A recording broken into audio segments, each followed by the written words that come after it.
നമസ്കാരം, ഞാൻ ഗോപിനാഥ് മുതുകാട്. എൻ്റെ സ്വന്തം നിലമ്പൂരിൽ ഒരു ഉപതെരഞ്ഞെടുപ്പ് കൂടി നടക്കുകയാണ്. ഒരു നല്ല നേതാവിനെ തിരഞ്ഞെടുക്കാൻ നമുക്ക് കിട്ടുന്ന അപൂർവമായിട്ടുള്ള അവസരമാണ് ഇത്. ജനാധിപത്യത്തിൻ്റെ ഭാഗമായി നമ്മുടെ നാടിനെ മെച്ചപ്പെടുത്തുമെന്ന് വിശ്വസിക്കുന്ന വ്യക്തിക്ക് വോട്ട് ചെയ്യാൻ നമുക്ക് കിട്ടുന്ന അവസരം. ഓരോ വോട്ടിനും അത്രമാത്രം വിലയുള്ളതിനാൽ വോട്ട് ചെയ്യേണ്ടത് പ്രധാനമാണ്. ഇപ്പോൾ യുവതലമുറ തിരഞ്ഞെടുപ്പിൽ നിന്നെല്ലാം പലപ്പോഴും മാറി നിൽക്കുന്നൊരു പ്രവണതയുണ്ട്. അതിൻ്റെ പേരിൽ അധികാരത്തിലെത്തുന്നത് ഒരുപക്ഷെ അർഹതയില്ലാത്തൊരു വ്യക്തി കൂടിയാവാം. അതുകൊണ്ട് എല്ലാവരും വോട്ട് ചെയ്യുമ്പോൾ മാത്രമാണ് യഥാർത്ഥ ജനാധിപത്യം സാർത്ഥകമാവുന്നത് എന്ന് മനസ്സിലാക്കുക.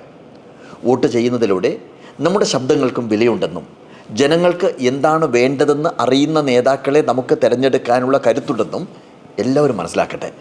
അതുകൊണ്ട് നിങ്ങളുടെ വോട്ടവകാശം കൃത്യമായിട്ടും നിങ്ങളുടെ സ്വന്തം ഇഷ്ടപ്രകാരവും നിങ്ങളുടെ സ്വന്തം മനസാക്ഷിക്കനുസരിച്ചും വിനിയോഗിക്കുക. എല്ലാവരും വോട്ട് ചെയ്യുക. നന്ദി, നമസ്കാരം.